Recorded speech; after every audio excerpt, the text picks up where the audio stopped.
Our post-match press conference, congratulations to the NU Bulldogs for beating the USD Golden Spikers in 4 sets. The Bulldogs clinched the number 2 ranking in the Final Four. We have Coach Dante Nitsunuin, Peng Tagibolos, and Boots Putin. Coach, congratulations for this... sorry. Coach, congratulations for this victory. So, yun nga, 2 straight losses to end the elimination round and nakabawi kayo rito. So, now na hawak niyo wise to beat advantage sa Final Four, ano masasabi mo na yung nga, itong mga batang to, determinado talagang makuha yung incentive? Sige, siyempre, tiwala pa rin talaga ako sa players ko kasi nandun naman sila kasama. Alam ko yung kakaya nila. Siguro nung game kanina talaga sobrang gusto nilang tapusin agad sa mabilis na paraan, pero sabi ko hindi kailangan maging excited. Importante lang mag-focus kami sa gusto namin magmahal sa loob ng court, and yun, sabi ko maglaro lang kung paano tayo maglaro sa loob ng court, kahit may pressure, walang pressure, basta importante focus tayo sa bawat possession or bawat sitwasyon na meron tayong nangyayari. Yun, maganda yung lahat namin. Thank you so much. Today, 19 of 44 attacks, 3 blocks, 5 digs. So yun nga, must win nga itong game to. Siyempre, lalo may nahabol kayo na another finals appearance. Your thoughts sa panalong to against a top USD team? Yun po. Unang na magpasalamat kami sa Panginoon. Siyempre, masaya kami dahil nakuha namin yung number 2 spot. Pero hindi pa ito tapos kasi magkikita ulit kami. Yun lang, masaya lang kasi medyo parang medyo bumabalik-balik na kami sa parang mga na-previous game kasi parang medyo nalugmok talaga kami sa mga talo namin. Pero ngayon, ito unti-unti namin binabangon, unti-unti kami bumabalik sa kung ano kami, gano'n. Thank you so much. 2 boots, 19 of 30 attacks, 1 block, 21 extra interceptions, and 6 digs. So yun nga, very important na match na to kasi yun nga, pag natalo kayo, kailangan manalo kayo ng 2 beses para bumalik sa finals. So, ito na yung time na mag-lock-in kayo. Your thoughts? Para sa akin kasi talagang every game kasi para sa amin is crucial eh. Kumbaga, alam naman namin talaga na USD talaga is strong team talaga. And siguro, yun nga, talagang tirabaho talaga ng bata sa amin. Nakita ko naman talaga yung last point talaga na is parang gustong-gusto na namin tapusin eh. Kumbaga, na-feel ko na kagad sa team na gustong-gusto na agad manalo. And syempre, yun nga, kami talaga may mga pangarap kami, hindi lang para sa sarili namin, kundi yun nga, sa mga coaches namin na andyan para lagi kami i-guide, lagi kami turuan. Since day 1, andyan sila para turuan kami. Gusto lang namin suplian lahat ng paghihirap nila para sa amin. Gusto namin lahat yung maging worth it. So, kaya kami ngayon mga players na tinatrabaho namin para lahat kami pwede mag-step up, hindi lang sa 6, pati na sa labas. Yeah. Thank you so much. Good sabi na floor is open for questions. Sa player siguro, ano yung pinaka natutunan nyo dun sa back-to-back 5-set losses yun na nadala nyo dito sa playoff?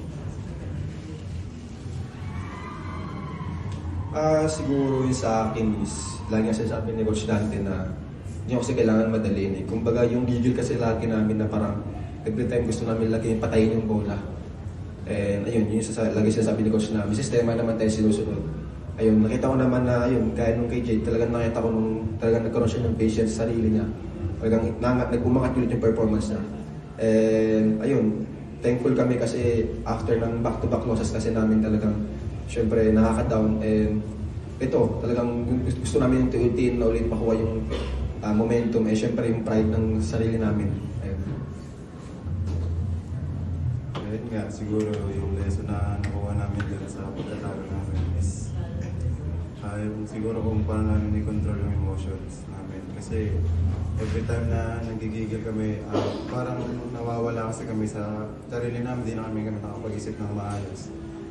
Siguro yun yung unti-unti namin tinatrabaho ngayon para at least maging pa rin sa loob, maging intact pa rin, makakagawa pa rin ng paraan kasi nung last 2 games namin talagang pag nagsimula na yung gigil talaga hindi na mapigilan eh. At parang hindi na nag-iisip, parang banat na lang ng banat yun. Kaya para sa amin, yun din yung isang factor na natutunan namin.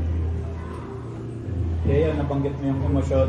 Kanina after nung game winning block mo, napasayaw ka.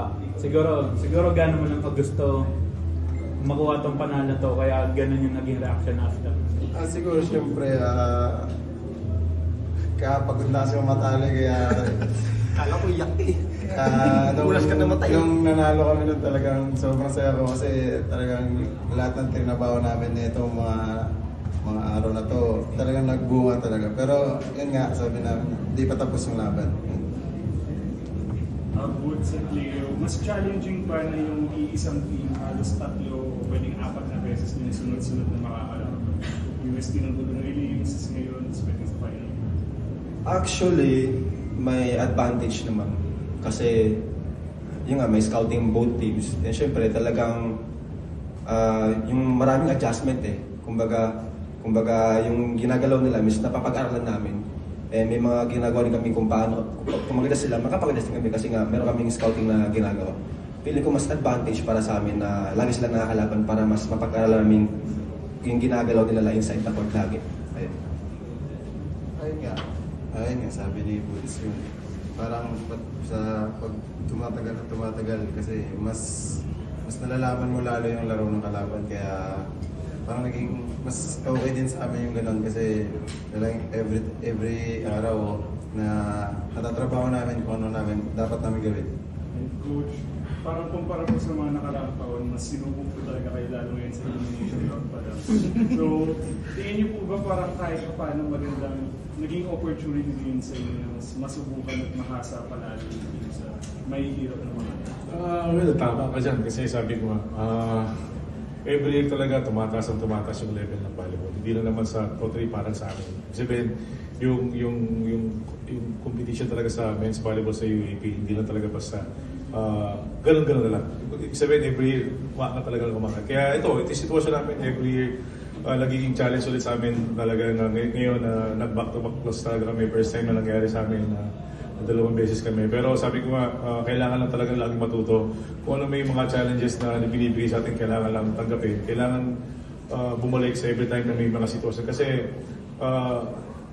yun nga parang nasasanay na kami sa ganung sitwasyon na, yun nga, lagi kami ganun na napupunta sa aming pressure. Pero sabi ko sa kanila, lahat ng bagay, meron kung ano yung pwedeng natin adjustment, gagawin natin. Importante lang na sumunod lang tayo lagi sa sistema. Coach, after yung game nyo against USC nung sa pagkatapos ng game, sabi mo pa kailangan ng improvement sa setting department ngayon si Greg, 30 excellent sets. Ito na ba yung improvement na gusto mo makita sa kanila? Not only from Greg but also sa iba mo pang setters or may pwede pang i-improve sila? Well, sabi ko, hindi lang naman sa setting eh. Pati yung receive namin. Ngayon, tingin ko, mas tumaas yung porsyento namin. Kasi napansin ko na yung side out namin talagang tumaas eh. And yung floor defense namin, kahit pa paano, nakapigil kami ng konti sa UST. Kaya yung mga crucial points namin, ay panalo namin. Kaya yun, nakuha namin yung game. Coach, final score na sa Wednesday. Expect na UST medyo maging desperado na kasi 1 loss out. Samantalang kayo nga, twice to beat. So, ano niremind mo sa team para siyempre matapos na agad hindi na magkaroon pa ng isa pang game? Ano yung...